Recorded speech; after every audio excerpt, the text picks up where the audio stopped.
Today we're going to talk about tricking your own brain into finding motivation. What's up guys, we are back with another YouTube video, and today I wanted to talk about something that I've been really wanting to share with you guys, but even I have been trying to find the motivation to finally sit down and film.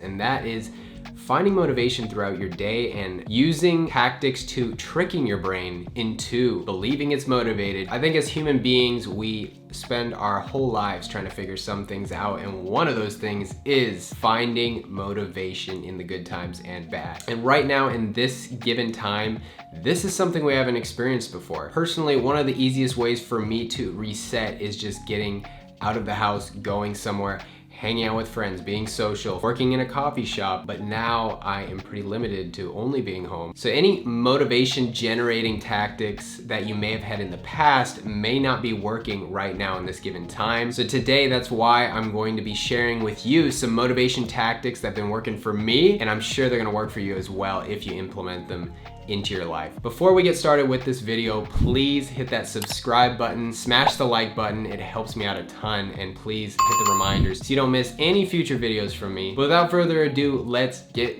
started. Motivation tactic number one is making lists. Now, I'm sure you've heard a million times how much making lists should be a part of your routine and that it helps you stay on track, but I believe this is something that is overlooked a lot. For a large portion of my life, I believed that I didn't need lists, and lists were something for me. They might have been something for a certain type of person, like people that are super organized or like to have everything written down and tidy and neat. And I told myself that wasn't me and that I could keep track of everything in my brain. Little did I know how much making lists would have such a big impact on my motivation, my productivity. Writing down your tasks and getting them out of your head and onto paper is not only going to give us that visual stimulation, but it's also just like wiping a computer and starting fresh again. You know the feeling, and it feels amazing. If you neglect making physical lists and getting those to-dos, those tasks, and those thoughts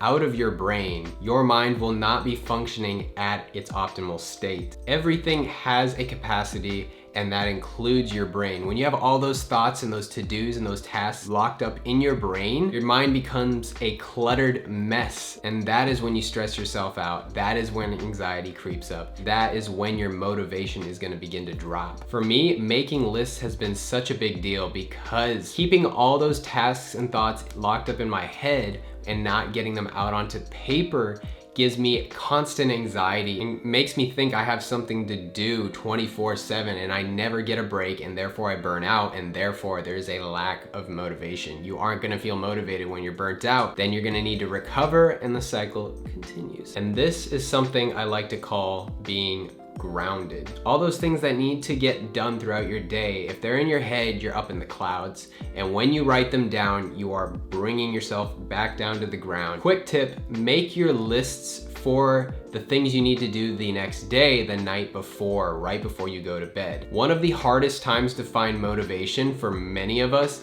is waking up in the morning and just getting out of bed. And how making lists can change this is having a reason to wake up in the morning. What are you looking forward to? What do you need to get done? Not for just keeping track of things you need to do, you also need to track your accomplishments, reflecting on everything that you got done throughout the day, and just reminding yourself that you are on track. This has been a big game changer for me because especially before I was even making lists at all, since I was leaving them all in my head, not getting them down on paper, I was completely bypassing and not even giving thought to everything I was getting done throughout the day. So I'd get to the end of the day, feel like I haven't done anything at all, and every time it would just lead to a complete burnout. I still struggle with it, but it is something I am working on day in and day out. So hey, make lists.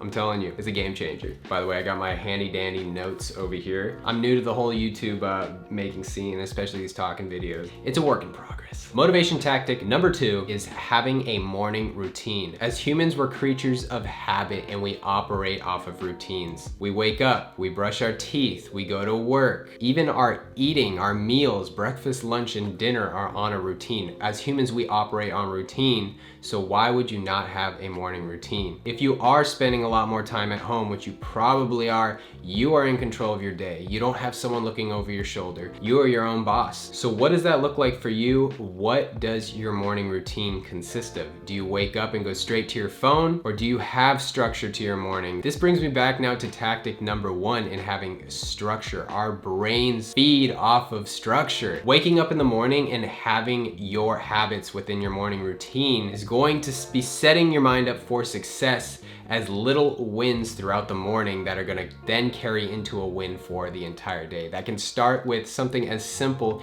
as making your bed. Making your bed might sound easy, it might not even sound necessary. Why make your bed when you're gonna just hop back into it, blah, blah, blah. So make your lists, get your morning routine together, give your brain no other choice than to find motivation. So speaking of morning routines, what is one of the habits you have in place in your morning routine? Comment below, I would love to hear. Motivation tactic number 3 is reducing clutter. You're gonna start to find a sort of trend in these tactics. Having a morning routine and making lists are both forming structure around your day and the things you do throughout that day, and reducing clutter mentally and emotionally. But now I'm talking about reducing clutter physically. Clutter should be reduced everywhere. That's your room, your home, your car, your office. Now I'm not talking about being a clean freak and having everything organized and perfect, because that's just not realistic. Reducing clutter doesn't mean that you need to completely change your lifestyle and just have a tidy space 24/7. That's not realistic either. Clutter fills up space in your brain. That is the impact it has. And decluttering is going to free up that mental space. So decluttering your room is not only reducing clutter physically, but it is decluttering your mind mentally. Your brain is perceiving the clutter in your room, in your office, wherever it may be, as a task to be completed. And when you clear that space, you are freeing that capacity, that space in your mind. Not only are you gonna be getting better sleep, which is going to positive effect to you mentally, which is going to lead to more motivation throughout your day. You see where I'm going here? Structure, guys, structure. There's nothing I can emphasize more. Decluttering and providing structure. And you are gonna be finding more motivation because of that action you are taking physically. Moving on to motivation tactic number 4, and that is something I like to call productivity kickers. So you might be wondering what this is. I kind of just came up with it on the spot because I didn't really give a name to it. So productivity kickers are things that you use to sort of kick you into that productive, motivated state. So a great example of this is when I mentor people within health and fitness, when they're asking, how do I find the motivation to work out, to get some exercise in? One of the most effective ways that I've found to sort of trigger your brain into actually being compelled and wanting to work out is putting on your best looking, fancy schmancy fitness wear. Whatever fitness clothing that you have, if you don't have any, buy some fancy fitness wear, throw it on and watch the mental and physical action take place when you do so. Now, this might sound stupid, but when you put on your fitness wear, that is going to bring up your confidence. This is clothing that you have taken interest in. This is what you like. That's why you bought it in the first place. And when you put it on, you are becoming a part of that clothing. You are confident wearing that clothing. And confidence leads to motivation. So we're gonna backtrack a bit now that I got into health and fitness. One of the ways you may already be using a productivity kicker in your life, whether you know it or not, if you go to work, grab your cup of coffee, sit down at your desk, your brain begins to identify that as a habit. And your routine, your practice of grabbing that cup of coffee, drinking it as you sit down to your desk and begin to work, your brain starts to associate that drinking of coffee as time to be in that productive, motivated state. So this tactic is probably the most straightforward in actually tricking your brain. It really is, and it's very interesting. One of the easiest ways for me to reset and get back into a motivated, productive state is changing my environment.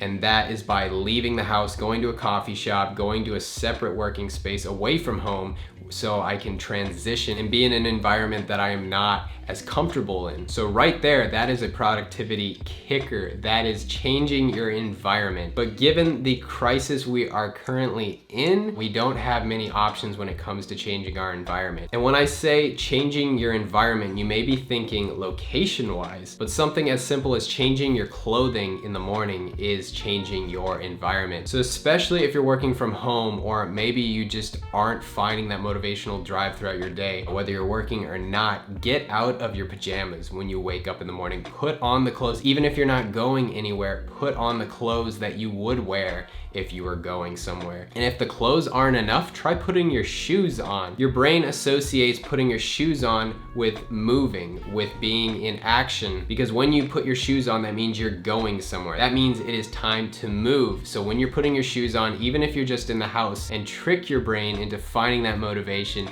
in moving forward. Another interesting way that I like to use as a productivity kicker is playing a certain type of music to put me in that state of feeling motivated and productive. And one of the ways I do that is using lo-fi hip hop music. So there's a few popular ones on YouTube. I load that music up. I do not use that music for anything else. I don't listen to it for pleasure. I don't listen to it when I'm in my room. I only use that genre, that type of music for when I am doing something productive. So playing that music anytime you are in a productive state like that is going to once again be tricking your brain into associating that music with what you are doing, what you are taking action upon doing. So give that a try as well. That is something that's really helped me, but I think we've covered a lot of ways you can use productivity kickers to trick your brain into that motivated state. Last but not least, we got motivation tactic number 5, and that is finding your inspiration. Okay, this just happened yesterday, but I can vividly remember just not feeling motivated to film a YouTube video, which I am now doing today. I came to my room, I hopped up on my computer, and I loaded up YouTube, and one of the top videos on my home page was how to start a YouTube channel. So I clicked on it and just started watching, and I found so much motivation in shooting that YouTube video that I got it outlined, I planned it out. That motivated state is what really kicked me into saying, you know what, I'm going to shoot this YouTube video no matter what. Finding inspiration through YouTube videos is only one way that I find inspiration, but that's gonna be different for every person. So this is probably the most broad tactic that I could give you, but it is totally gonna depend on where you go for inspiration, what inspires you. Figure that out, nail it down, and use that to your advantage. So finding inspiration could be anything for you. Maybe it could be reading a book. Maybe it could be calling or texting a family member or a friend. Maybe it could be looking back at some old pictures in your camera roll, or looking back on videos you filmed of yourself working out if you're trying to find the motivation to get out and exercise. And that is what is going to trigger your brain into finding motivation to do whatever it is you're trying to get yourself to do. So one of the things I've also been reading that I would highly recommend is this book, Keep Going by Austin Kleon. It is very tailored to creatives, but regardless if you consider yourself a creative or not, we're all creatives at heart. This book really helped me structure some of the motivation tactics that I already had in my life and I didn't know really how to put in words and how to explain or describe. And it also gave me some new insight in some of the motivation tactics I shared with you today. So please give this book a read. 10 ways to stay creative in the good and the bad, which is very tailored to the video we just made today. So you can check this book out in the description below. I hope you were able to take something away from those 5 tips, implement those into your life right now, especially in this given time, to start finding the motivation to do the things you need to get done or I've just been dying to get started in doing. And that is knowing and being aware of the season of life you are in. Going through ups and downs of motivation, of feeling inspired, of being in a good, positive mental state is going to be up and down, especially in times like this. Our emotions, our well-being, our motivation is always going to be going in waves. That's just a part of life. So being connected with knowing the season of life you're in, where you're at, understanding that about yourself is really going to be setting you up for success long term when it comes to motivation. Because realistically, you cannot be motivated 24/7. You need to give yourself a break sometimes. If you're in a burnout phase, if you are in a low season of life, don't be stressing yourself to be in a motivated state and be going 24/7. Know when it's time to take a break and just chill out for a bit in that low season so that you're 100% ready to hop back into your regular routine when your season is back up and running. Just something that's important for you all to remember for long-term success despite all the motivating tactics I just shared. These motivation tactics have been helping me so much, and I hope they're able to help you as well. But once again, guys, thank you so much for watching today's video, and I will be seeing you in the next one. Peace.